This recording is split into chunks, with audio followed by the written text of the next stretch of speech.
Wala na kasi dito. Nakarating na ako dito sa bahay. Ito, text ko na yung mga pinamalengke kong gulay at isda guys. Napakamura pala dyan sa palengke ng Santiago City.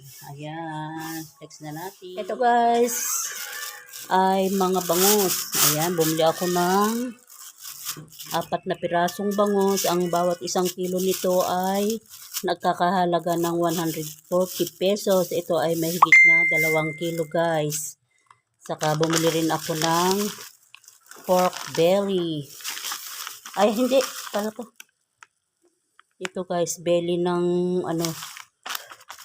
kalimutan ko ng pangalan to. Tapos ito, bumili rin ako ng galunggong guys. Ang lalaki ng galunggong. Ayan.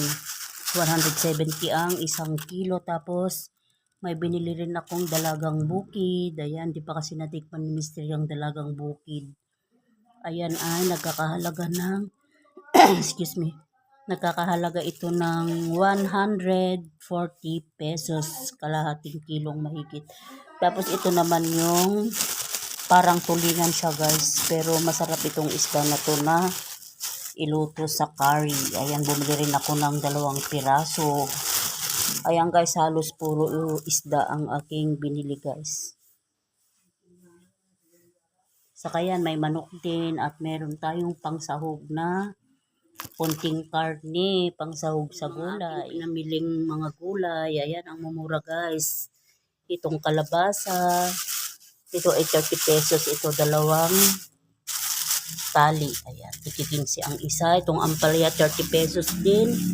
At itong mayroon akong biniling nilagang mais. Saka itong kalabasa, talong. Ayan, 30 pesos ng 1 kilo ng talong. Tapos itong bilidan. Ito ay nagkakahalaga lang ito ng 30 pesos din ang 1 kilo. Tapos meron tayong talbos ng ampalaya. Ay ito sayote pala to guys, sayote saka itong mustasa. Ayan, ang kamatis ngayon ay nagkakahalaga ng 60 pesos ang 1 kilo.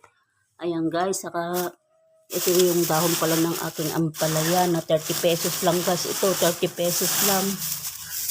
Oh, ang dami. Oh, ayan, isang kwan, ang dami talaga. Tapos ito, bumili rin ako ng alugbati kasi paborito ko to guys. May tanim ako pero laging natatalbosan. Ito ay 20 pesos. Tapos itong umbok. Ito ay 25 pesos lang ito guys. Ayan, at bumili rin ako ng spring onion. Saka itong carrots na nabalatan na yan guys. Saka yan, mga sibuyas. Pero ang luya talaga mahal. 60 ang kalahating kilo. Ayan, meron din tayong dragon fruits dyan. Saka ubas. Ayan guys, ano pa ba to? Ayan, bumili rin ako ng okra. Saka sitaw na nahimay. Ito ay 20 pesos lang ito guys. So, ito kasi ay tumpok. Ito namang isa, sitaw na ayan, pero press ito guys, yung may mga reject lang, ginawa na nilang ganyan. 10 pesos lang yan guys. O tingin mo, isang supot 10 pesos. 10 pesos din yan okra guys. Ayan guys, lahat ang aking pinamili ay nagkakahalaga lahat ng mahigit na 2,000 pesos lahat ito. Ayan, tapos bumili rin ako ng gabi na papadala ko sa Dubai. Ayan, ibibilat ko ito guys.